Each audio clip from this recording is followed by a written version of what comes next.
কৰিবলৈ সক্ষম হৈছে।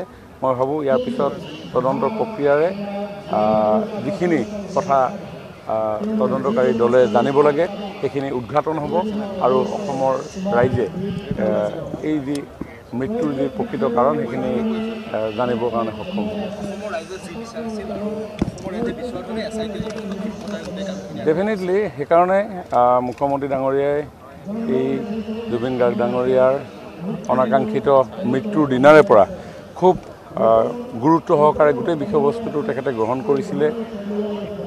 মৃতকৰ বিভিন্ন কাৰ্যাদি সমাপনৰ পৰা সমান্তৰালভাৱে যাতে মৃত্যুৰ প্ৰকৃত কাৰণো উদ্ঘাটন কৰিব পৰা যায় তাৰ কাৰণে তেওঁ CIDক নিৰ্দেশ দিছিলে।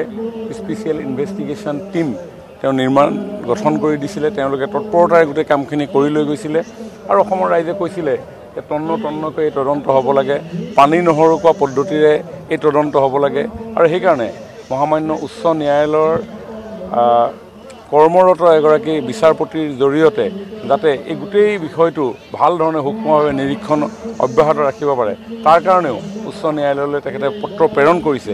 গতিকে মই ভাবোঁ যে অসমৰ ৰাইজে ভবাৰ ধৰণে চৰকাৰৰ তৰফৰ পৰা গোটেইখিনি উদ্যোগ গ্ৰহণ কৰা হৈছে আৰু জুবিন গাৰ্গ ডাঙৰীয়াৰ মৃত্যুৰ প্ৰকৃত যিটো কাৰণ সেই কাৰণ নিশ্চিতভাৱে উদ্ধাৰ কৰিবৰ কাৰণে তদন্তকাৰী দল সক্ষম হ'ব।